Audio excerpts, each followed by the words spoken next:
আসসালামু আলাইকুম। চিত্রচিরে চৈত্র মাস লিখেছেন মোমো সাহা। ধূসর রঙের মেঘেদের আনাগোনা আকাশ জুড়ে প্রকৃতির ভীষণ মন খারাপ আজ। কিন্তু চিত্রার মনে উৎফুল্লতার জোয়ার, কি একটা প্রাপ্তির আনন্দ যেন তার পুরো শহর জুড়ে। অথচ কোথাও মন ভালোর ছিটে ফোটার কারণও নেই। সওদাগর বাড়ির মানুষেরা ভেঙে পড়েছেন। দেয়ালের মাঝে প্রতিটা মানুষের নিজস্ব হাহাকার। ওহি আপার বিয়ের ডেটটাও বেশ পিছানো হয়েছে। মন খারাপের বেলাগুলো ভীষণ পানসে আঁকা। চিত্রা ঘুম থেকে উঠেই বেশ সময় নিয়ে গোসল সেরেছে। বেছে বেছে বর্তমান প্রকৃতির সাথে মিলিয়ে ধূসর রঙের জামা বের করেছে।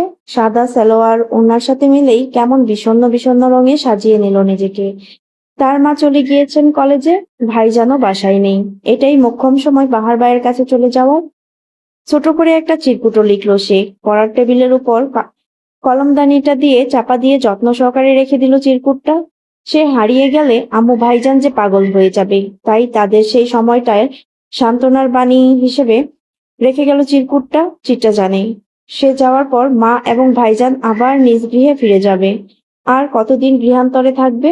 আর যার জন্য গৃহান্তর, সেই যদি না থাকে তবে সে গৃহান্তরের আর কি বা মূল্য রইল? পুরো ঘরের কোনায় কোনায় একবার হাত বুলিয়ে দিল। সবকটা জিনিস চোখ ভরে দেখে নিল। এরপর আর দেখতে যদি না পায়, কবে না কবে আবার আপন মানুষের ভিড়ে ফিরে আসবে কে জানে। আদৌ ফিরে আসবে কিনা। পৃথিবীতে কিছু পেতে হলে কিছু ত্যাগ করতেই হয়। যেমন বাহার ভাইকে পাওয়ার জন্য চিত্রা ছাড়ছে তার পরিবার। কি বা করার, লোকটার যে সে ছাড়া কেউ নেই। তপ্ত এক শ্বাস ছেড়ে পা রাখলো ফ্ল্যাটের বাইরে। গন্তব্য তার অজানা, তাতে ক্ষতি কি? পথসঙ্গী তো তার চেনা।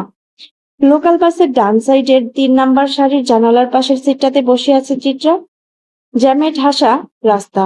হুড়মুড় করে বাসের ভেতরে একজন মহিলা প্রবেশ করেই চিত্রার সাথে ফাঁকা সিটটায় বসে পড়লেন। চিত্রা এক পলক মহিলাটার দিকে তাকিয়ে আবার দৃষ্টি নিবদ্ধ করলো জানালার বাইরে।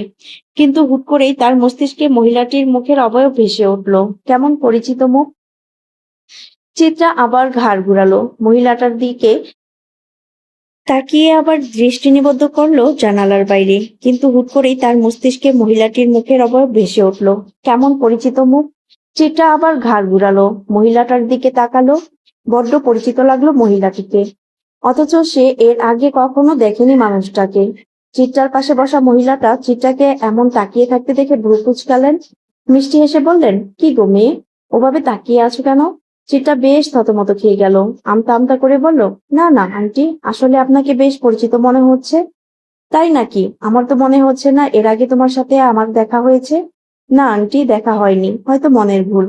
চিত্রার উত্তরে কমল হাসলেন মহিলা। কিন্তু এবার মহিলাও চিত্রার দিকে তাকিয়ে রইলেন।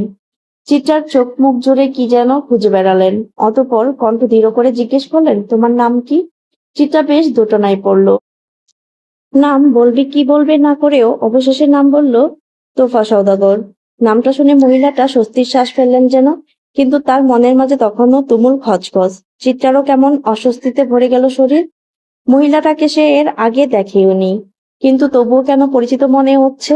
তন্মধ্যে মহিলাটার প্রশ্ন ভেসে এলো, তোমার আর কোনো নাম আছে? ধরো ডাক নাম বা অন্য কিছু। চিত্রা ভ্রু কুঁচকালো। সে তো ইচ্ছে করে ডাক নামটা বলেনি। তাহলে মহিলাটা তাহলে মহিলাটা আন্দাজ কিভাবে করলো যে ডাক নাম থাকতে পারে? চিত্রা মাথা দুলিয়ে বলল, চিত্রা, এই নামেই ডাকে আমাকে সবাই। চিত্রা নাম শুনতেই কেমন যেন বিস্ফোরিত নয়নে তাকিয়ে রইলেন মহিলা। হাতে পায়ে দেখা দিল তার মৃদু কম্পন। শরীরে অস্বাভাবিকভাবে ঘামের উপস্থিতি। মুহূর্তের মাঝে পাশের নারীটির এহেন পরিবর্তনে ভড়কে গেল চিত্রা। ব্যতিব্যস্ত কণ্ঠে বলল, কি হলো আন্টি আপনার? ঘামছেন কেন? কোনো সমস্যা হচ্ছে? মহিলা কাঁপতে কাঁপতে দুহাতের আঁচলায় নিচের মুখটা ঢেকে ফেললেন। চিত্রা চোখ মেলে মহিলাটার পা থেকে মাথা অব্দি আবার পর্যবেক্ষণ করলো। কালো রঙের কালো রঙের ডিজাইনিং শর্ট হাতার ব্লাউজের সাথে মখমলের কালো শাড়ি পরিহিতা রমণীর শুভ্র রাঙারো শরীর। ডান হাতে কালো মোটা চেইনের ঘড়ি। চুলগুলো বয়কাট। বেশ সম্ভ্রান্ত ঘরের মনে হলো। এই মানুষটার লোকাল বাসে চড়ার কি দরকার ছিল? চিত্রা চিন্তিত কণ্ঠে আবার প্রশ্ন করলো, আন্টি, কি হয়েছে আপনার, বলুন।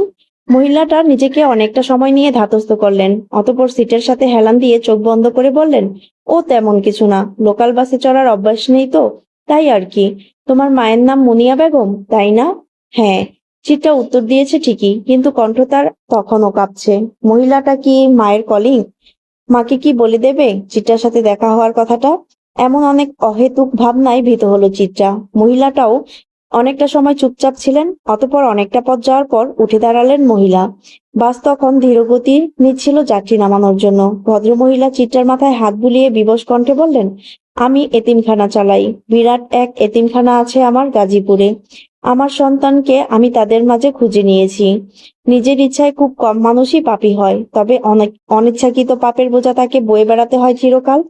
তোমার এমন গোছানো ভাব দেখে ভালো লাগলো। জীবনের কোনো মোড়ে যেন আমাদের আর দেখা না হয়। তুমি ভালো থেকো, আমার দুহাতের প্রার্থনায়।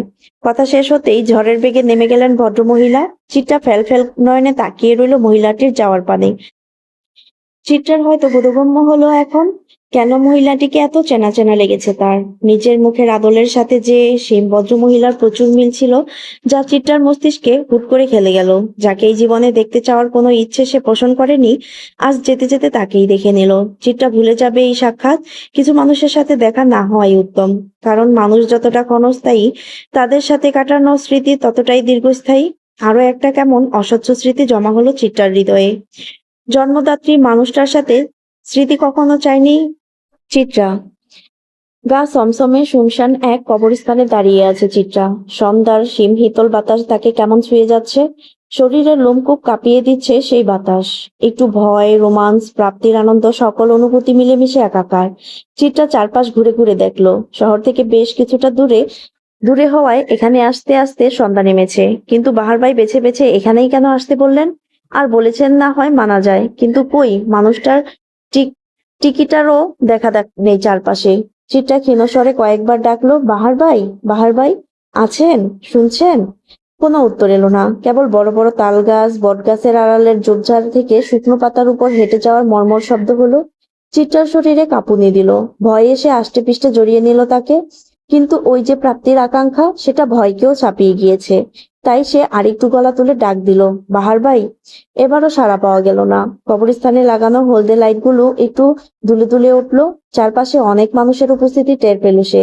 হেঁটে যাওয়ার শব্দ কানে বাড়ি খেল তার, কিন্তু চারপাশ শূন্য খাখা। ভয়ে চিত্রার কলিজা শুকিয়ে এসেছে। কাঁপা কাঁপা কণ্ঠে যখন আবার ডাক দিতে যাবে বাহার ভাইকে, তখনই বাম পাশের ঝোপের আড়াল থেকে গুনগুনিয়ে গানের শব্দ শোনা গেল। লোকমুখে শোনা কত রকমের উদ্ভট কথা কথা মনে পড়ে গেল তার। চিত্রা একবার ভাবলো ছুটে বেরিয়ে যাবে এখান থেকে, আবার কি মনে করে সে গেল না। যা হবে দেখা যাবে, কিন্তু বাহার ভাইকে পাওয়ার আশা ছাড়া যাবে না। মনকে শক্ত করে ধীর পায়ে ঝোপের কাছটায় গেল চিত্রা।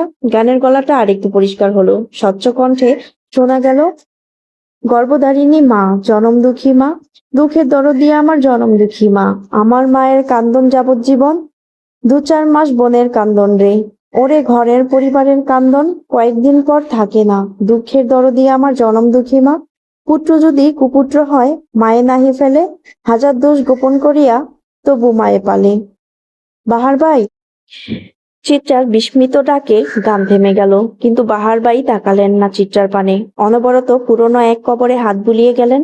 চিত্রার চোখে মুখে ছড়ানো বিস্ময়, কণ্ঠেও অবাক ভাব। বাহার ভাইয়ের কেমন বিধ্বস্ত অবস্থা। পরনে সাদা পাঞ্জাবিটাতে ধুলোয় মাখামাখি, গালে অবহেলার দাড়ি, চোখে মুখে কেমন বিধ্বস্ততা। চিত্রা আবার ডাকলো, বাহার ভাই, কি করছেন? মাকে একটু ছুঁয়ে দিচ্ছি। ভাঙা স্বরে বাহার ভাইয়ের উত্তর। বাহার ভাই কি কাঁদছেন? চিত্রার গুটি গুটি পায়ে এগিয়ে গেল বাহার ভাইয়ের দিকে। কম্পিত হাতটা রাখলো বাহার ভাইয়ের বাহুতে। তৎক্ষণাৎ বিদ্যুৎ বেগে উঠে দাঁড়ালেন বাহার ভাই। ধুলো ময়লা ঝাড়তে ঝাড়তে বললেন, অবশেষে ঠিকানা চিনে আসলে? আসতে তো হতোই, আমার গন্তব্যের সমাপ্তি তো আপনি। হলুদ নিয়ন বাতির ঝাপসা আলোয় বাহার ভাইয়ের মুখ কেমন চকচক করে উঠল। রহস্য করে হেসে বললেন, ভয় লাগছে না তোমার? যদি খারাপ কিছু হয়ে যায়? যতই হোক, মানুষ হিসেবে তো আমি ভালো নই। বাহার ভাইয়ের এহেন কণ্ঠে কিঞ্চিত ভরকে গেল চিত্রা। মৃদু কম্পন বয়ে গেল শরীর জুড়ে। তবুও নিজেকে যথেষ্ট সংযত করে বলল, খারাপ কিছু হবে না, আমার ভরসা আছে। অথচ আমি খারাপ কিছু করার জন্যই সওদাগর বাড়িতে পা রেখেছিলাম। সওদাগর বাড়ির দম্ভ সম্মান ভেঙে চুরমার করে দিতেই তো গিয়েছিলাম। একে তো অনাকাঙ্ক্ষিত জায়গা, তার উপর বাহার ভাইয়ের অপ্রত্যাশিত কথায় হতভম্ব চিত্রা। তবুও সাহস নিয়ে বলল, আমরা এখান থেকে বেরিয়ে কথা বলি বাহার ভাই, চলুন। চিত্রার ভয়ে জবুথবু মুখটা দেখে উচ্চস্বরে হেসে উঠলেন বাহার ভাই। দুনিয়ার সবচেয়ে অপরিচিত লাগলো তাকে। চিত্রার পা কাঁপছে, দাঁড়িয়ে থাকতে ভীষণ কষ্ট হচ্ছে, কথাও বের হচ্ছে না। এই অপরিচিত বাহার ভাইকে তার ভয় লাগছে, কেমন যেন বিধ্বস্ত লাগছে মানুষটাকে। বাহার চিৎটার থেকে একটু সরে গিয়ে পাশাপাশি থাকা দুটি কবরের মধ্যিখানে শুয়ে পড়লেন। হাত পা মাটির উপর বিছিয়ে বেশ আরাম করে শুয়ে পড়লেন, যেন এর চেয়ে আরামের জায়গায় কিছু নেই। অতঃপর খোলা আকাশের দিকে তাকিয়ে বেশ উচ্চস্বরে বললেন, শুনছো সর্বনাশিনী রঙ্গনা, আমি মারা গেলে আমার এই হেথায় তুমি রেখে যেও। এই কবর দুটির মাঝে যেন ঠাঁই হয় মোর। মারা যাওয়ার কথা শুনে আঁতকে উঠল চিত্রা। তড়িঘড়ি করে বলল, এমন করে বলবেন না বাহার ভাই, আমাদের এখনো একসাথে সংসার করা বাকি, অনেক বছর বাঁচা বাকি আমাদের। বাহার ভাই আবার হু হু করে হেসে উঠলেন। অবশ কণ্ঠে জিজ্ঞেস করলেন, সংসার করার খুব স্বাদ না তোমার? হ্যাঁ, অথচ আমার গায়ে কলঙ্কের কালি। আমি আপনাকে বিশ্বাস করি বাহার ভাই, চাঁদের গায়ের কলঙ্কের কথা রটায় সাধারণ মানুষ, তাই বলে চাঁদের অসাধারণত তারা কখনো গোপন করতে পারেনি। মানুষের স্বভাবই সুন্দরে কালি লেপা। চাঁদের গায়ের দীপ্তিময় সৌন্দর্যের কাছে মানুষের মুখে রটা কলঙ্ক নেহাতি কৌতুক। কাব্য আর বাস্তবতা যে ভিন্ন, রঙ্গনা, আমাদের বোধ হয় এ জন্মে আর সংসার করা হবে না। জানো রঙ্গনা, সেই আদি থেকে আমি দেখেছি আমার কোনো শখ পূরণ হয়নি, তাই তো তোমাকে মনে প্রাণে নিজের ভেবেও চাওয়ার সাহস করিনি। কিন্তু অপ্রাপ্তির এই জীবনে প্রাপ্তির শখ তো আমারও হয়, হয় না বলো? ভেবেছিলাম একটা চাকরি করব। একটা চাকরির অভাবে অভাবে অনেক কিছু হারিয়েছি, কেবল তোমায় হারাতে চাইনি। কিন্তু আমার ভাগ্য দেখো, তোমাকে পাওয়ার আগেই চারপাশে কেমন না পাওয়ার ঘোষণা। আমারই কেন বারবার স্বপ্ন ভাঙতে হবে বলো রঙ্গনা? চিটা চুপ করে কেবল বাহার ভাইয়ের এতদিনের লুকিয়ে রাখা অভিযোগ শুনলো, কোনো কথা বলল না, শব্দও করলো না। বাহার ভাই আগের ন্যায় শুয়ে থেকেই বললেন, তোমাকে আমার অবাগিনী মায়ের গল্প শোনাই আসো। স্বামী ভক্ত একজন নারীর গল্প, যে গল্প জুড়ে আছে ভয়াবহ বিচ্ছেদ। বোকাশোকা আম্মা আমার কখনো সুখ চায়নি, কেবল চেয়ে গেছে স্বামীর মঙ্গল। আজ যদি সে নিজের জন্য কিছু করত, তবে আমাকে এখন উন্মাদ হয়ে দুটো কবরের মাঝখানে শুয়ে থাকতে হতো না। আমার মাকে যিনি বিয়ে করেন, তিনি কখনো আমার আম্মাকে তার বাড়ি নিয়ে যাননি। আমার আম্মা সবসময় আমার নানার কাছে থাকতো। গরিব নানাবাই আমার তবুও যত্নে রাখতেন মেয়েকে। আমার যে জন্মদাতা, আমার মায়ের স্বামী, তিনি সপ্তাহে কয়েকদিন এসে থেকে যেতেন, টাকাও পাঠাতেন। আমার জীবনটা তখনও ঠিক ছিল। আম্মাও অতটুকুতে খুশি ছিল। কিন্তু সমস্যা হয় যখন আমার বয়স 7 কিংবা 8, আমার বোনও তখন মায়ের গর্ভে। ওই ভদ্রলোকের আসা যাওয়া কমে যায়। তবে এর আগে থেকেই কম আসতেন, কিন্তু বোন গর্ভে আসার পর 2-3 মাসে একবার আসতেন। কখনো টাকা পাঠাতেন, কখনো পাঠাতেন না। মায়ের যখন 9 মাসের মাঝামাঝি আমরা যেখানে থাকতাম সেখান থেকে তাড়িয়ে দেওয়া হয় বাসা ভাড়া দিতে না পারার কারণে।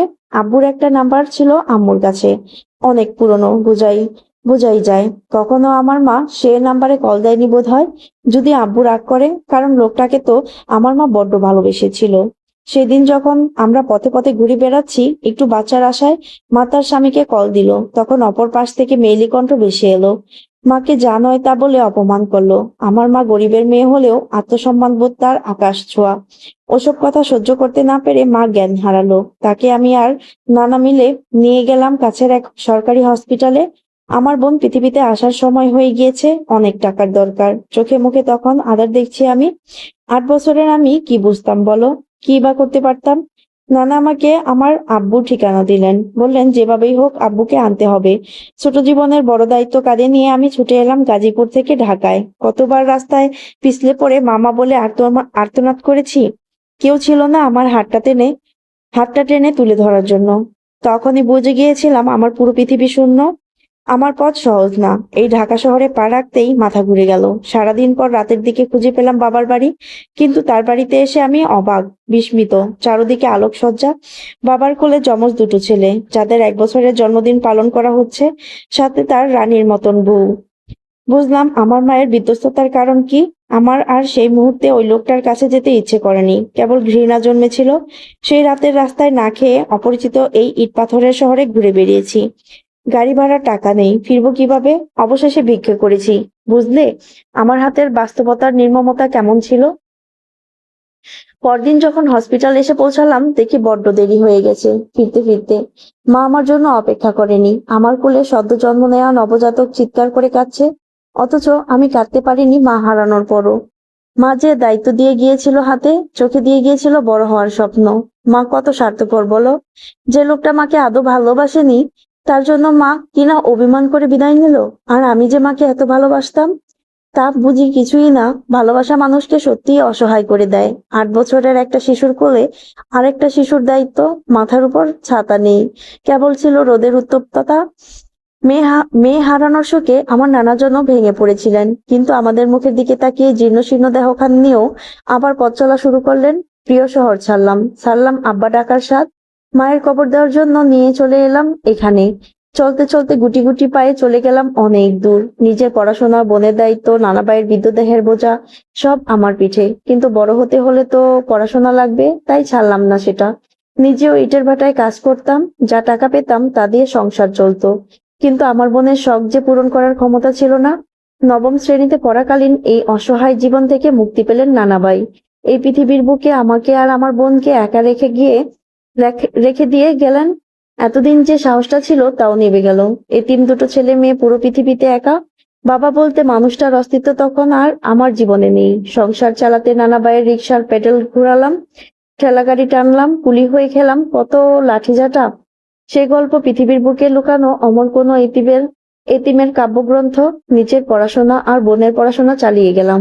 তখন আমি অনার্স প্রথম বর্ষের ছাত্র। কঠোর পরিশ্রমের পর ভর্তি হলাম পাবলিক ভার্সিটিতে। রোজ এখান থেকে শহরে যেতাম, আবার আসতাম এখানে। বোনও তখন ষষ্ঠ শ্রেণীর ছাত্রী। এখানেরই একটা স্কুলে তাকে পড়াতাম। একদিন বায়না করলো নূপুর কিনে দেওয়ার জন্য। কি তার বায়না? স্কুলে সকলের নূপুর আছে, কেবল তারই নেই। বোনকে বুঝাতে পারিনি সুখ সকলের থাকে না, তবু আমি কথা দিলাম নূপুর কিনে দেব। ঢাকায় যখন যেতাম, ভার্সিটি শেষে একটা বড় শপিং মলের সেলসম্যানের কাজ করতাম। এমনই একদিনের ঘটনা, দুদিন পরই শপিং মলে তুমুল ভিড়। বাড়ি ফিরতে পারছি না। অবশেষে বোনাসের টাকা পেয়ে বোনের জন্য একটা নূপুর কিনলাম। একজোড়া নূপুর কেনার সামর্থ্য যে আমার ছিল না। নূপুর কিনে ফিরে এলাম বাড়িতে। রাত তখন 11টা। ঘরে ফিরে দেখি বোন আমার ঘরে নেই। দ্রুত প্রতিবেশীদের কাছে গেলাম, কিন্তু কেউ দিতে পারলো না আমার বোনের খোঁজ। পুরো এলাকাতে পাগলের মতন ছুটে বেড়ালাম। বুকে তখন হারানোর ভয় উৎপাত চালাচ্ছে। টানা দুদিন খোঁজাখুঁজির পর বোনের লাশ পেলাম স্কুলের সাথে ডোবায়। আমার পুরো পৃথিবীটা একলা করে দিয়ে কেমন করে আমাকে ছেড়ে চলে গেল অভিমানীটা। দেখলে ওরা কত স্বার্থপর, তুমি দেখলে রমনা? আমায় ওরা কেমন শূন্য করে দিয়ে চলে গেল। আমাকে কতটা নিঃস্ব করে দিয়েছে এই পৃথিবী। আমি কাকে দেখাই সেই নিঃস্বতা? রমনা, তুমি দেখলে তো আমার অপ্রাপ্তির খাতায় কেমন বিরাট শূন্যতা। আমার বোনটা নুপুরও পড়ার সুযোগ অব্দি পেল না। অমন ফুলটাকে বাঁচতে দিল না এই সভ্য সমাজ। এই সমাজ আমার সব পেরেছে। অসহায়দের জন্য এই সমাজ নয় রমনা, এতিমদের জন্য এই সমাজ নয়। মানুষশালা এত নিষ্ঠুর, আমাকে বাঁচতেই দিল না সুখের সাথে। কি ব্যথা যে রমনা। কবরস্থানের নিস্তব্ধতা ভেদ করেও বাহার ভাইয়ের কেমন একটা হাহাকার। চিত্রা বসে পড়ল থম মেরে। বাহার ভাইয়ের বর্তমান অবস্থাকে কোনো মৃত লাশের হাহাকার বলা যায়? এই আর্তনাদ থামানোর ভাষা চিত্রার জানা নেই। সে কেবল অশ্রু বিসর্জন দিতেই জানে। বাহার ভাই অনেকক্ষণ চুপ রইলেন। লোকটা কি কাঁদলেন? কে জানে। নীরবতা ঢেলে গম্ভীর পুরুষালী কণ্ঠে বাহার ভাই বললেন, কাঁদছো রঙ্গনা? কেঁদো না। আমার জন্য কেউ কাঁদুক তা আমি চাই না। জীবনের এতগুলো বছর তো কাটালাম কারো দয়া মায়া ছাড়া। কেউ আমার জন্য মায়া দেখালে আমার হাসি আসে। বোনের দেহটা মায়ের সাথে শুইয়ে দিয়ে কথা দিয়েছিলাম এই সভ্য সমাজে চরম অসভ্য হব আমি। বোনের মৃত্যুর রহস্য ভেদ করে জানলাম শহর থেকে এক নেতা এসেছিল ওদের গ্রামের স্কুলে, আর তারই দৃষ্টির লালসায় শিকার আমার বোন। সেই তুমুল রাগ আর প্রতিহিংসা নিয়ে আমি পা রেখেছিলাম শহরে। আর কেন তোমাদের বাড়ি গিয়েছিলাম বলো তো? চিত্রা জবাব দিল না, কেবল ফেল করে তাকিয়ে রইল ছন্নছাড়া বাহার ভাইয়ের দিকে। তাই বাহার ভাই নিজেই বললেন, আমার জীবনে চরম সর্বনাশ যে করেছে তার মহল ঘৃণায় ভেঙে দিতে গিয়েছিলাম। আমার জন্মদাতার ভয়ঙ্কর বিশ্বাসঘাতকতার জবাব দিতে গিয়েছিলাম। চিত্রা অবাক হলো। বাহার ভাইয়ের জন্মদাতার সাথে চিত্রার নিজের বাড়ির কোনো সংযোগ পেল না। অবাক কণ্ঠে বলল, আমাদের বাড়িতে আপনার জন্মদাতা? বাহার ভাই তাচ্ছিল্য হাসলেন। হেয়ালি করে বললেন, তুমি এত বোকা কেন গো? তবে তোমার এমন বোকামি আমার প্রিয়। আমার জন্মদাতা তোমাদের বাড়িতে কেন জিজ্ঞেস করলে? কারণ আমার জন্মদাতার বাড়িই ওটা। আফজাল সওদাগরই আমার জন্মদাতা। চিত্রা বিস্ফোরিত নয়নে তাকিয়ে রইল। অবাক কণ্ঠে বেশ উচ্চস্বরে বলল, কি? তোমার বড় বড় চাচির যখন সন্তান হচ্ছিল না, তখনই তোমার চাচা আমার আম্মুকে বিয়ে করেছে, কিন্তু সে সমাজের কাছে পরিচয় দেয়নি আমাদের। যখন তার সন্তান হলো, সে ভুলে গেল আমাদের। তোমার চাচিও যখন জানতে পারলো স্বামীর কথা, তখন লুকিয়ে গেল সবার কাছে, আর আমাদের থেকে কেড়ে নিয়েছে বাবাকে। এই যে আমি তোমাদের বাড়িতে থাকতাম, এত কিছু করতাম, তবুও তোমার চাচা কিছু বলতো না, একমাত্র এই কারণেই। বড় চাচিও জানতো? না, এতদিন জানেনি। তবে সেদিন জেনে গিয়েছিল, যার ফলস্বরূপ সে আমার হাতে পায়ে ধরে বলেছিল তোমাদের বাড়ি ছাড়ার কথা। তাই তো ছেড়েছিলাম বাড়ি। কিন্তু ওই যে ভাঙা ভাগ্য, ফেঁসে গেলাম খুব খারাপ একটা জালে। আমি জানি এ জাল থেকে বের হওয়া সম্ভব না। কে ফাঁসিয়েছে আপনাকে? আমাদের ভার্সিটির ওই রাজনৈতিক নেতা। আর আমার বোনের খুনি। আরো একটা মেয়ে ঝরে গেল অকালে, কিন্তু সে বিচার পাবে না। আর ক্ষমতার কাছে হয়তো হেরে যাব আমিও। চিটা উঠে দাঁড়ালো, দ্রুত বাহার ভাইয়ের কাছে গিয়ে বাহার ভাইয়ের ডান হাতটা আঁকড়ে ধরে চোখের জল ছেড়ে দিয়ে বলল, চলুন না বাহার ভাই, আমরা চলে যাই এখান থেকে। অন্য কোনো শহরে, অপরিচিত কোনো স্থানে আমরা দুজন থাকবো। চলুন না। বাহার ভাইও গা ছেড়ে উঠে দাঁড়ালেন। চিটার মাথায় হাত বুলিয়ে বললেন, তাহলে চলো, দূরে কোথাও ঘর করি আমরা। আমাদেরও পূর্ণতার গল্প হোক। দুজন এতিম ছেলে মেয়েদের ভাগ্য সত্যি যদি ভালো হতো। বাহার ভাই আর চিত্রার মিষ্টি স্বপ্নের মাঝে জল ঢেলে কবরস্থানের চারপাশ থেকে বেরিয়ে এলো পুলিশ ফোর্স। দুজনকে ঘিরে ফেললো তারা। চিত্রা আর বাহার ভাই কেবল অবাক চোখে তাকিয়ে রইল। তাদের চোখে মুখে টর্চের আলো পড়তেই চোখ মুখ কুঁচকে ফেললো তারা। অনেক কষ্টে চোখ মেলে তাকাতেই নুরুল সওদাগরের গম্ভীর মুখটা ভেসে এলো চোখের সামনে। বাহার ভাইয়ের হাতে ততক্ষণে হ্যান্ডকাপ পরানো হয়ে গিয়েছে। চিত্রা কেবল দেখে গেল চুরমার করা স্বপ্নের ভাঙন। চিত্রা নিজের বাবার পা চেপে ধরলো। কাকুতি মিনতি কাকুতি মিনতি করতে করতে বলল, আব্বু ছেড়ে দেন বাহার ভাইকে, ছেড়ে দেন আব্বু। আপনি তো জানেন বাহার ভাই এমন করতে পারে না। প্লিজ ছেড়ে দেন আব্বু। আমরা অনেক দূরে চলে যাব। একটা বার দয়া করেন। আমরা আর এখানে ফিরে আসবো না আব্বু। ছেড়ে দেন। আমি যে বাঁচবো না ওনাকে ছাড়া। নুরুল সওদাগর তার দায়িত্ব পালন করলেন। মেয়ের কথা অনেক শুনতে শুনতে চেয়েও দায়িত্বের সাথে আপোষ করতে পারলেন না তিনি। তার চোখে ভেসে উঠল অনেক বছর আগের সেই দিনটি, যেদিন অবনীও এমন হাহাকার করেছিলেন। কিন্তু নুরুল সওদাগর পারেননি কিছু করতে। তিনি মানুষ হিসেবে যেমনই হোক, দায়িত্বে কখনো হেরফের করেননি। তাই তো সেদিন অমন নিষ্ঠুরতম কাজটা করতে পেরেছিলেন। আর আজ সেই ঘটনার পুনরাবৃত্তি ঘটল আবার। বাহার ভাইয়ের ঠোঁটে তখনও হাসির রেখা, কণ্ঠে বিষাদ। আর আফসোসের সহিত তিনি উচ্চারণ করলেন, আমাদের আর সংসার করা হলো না রমনা, আমাদের আর সংসার হলো না।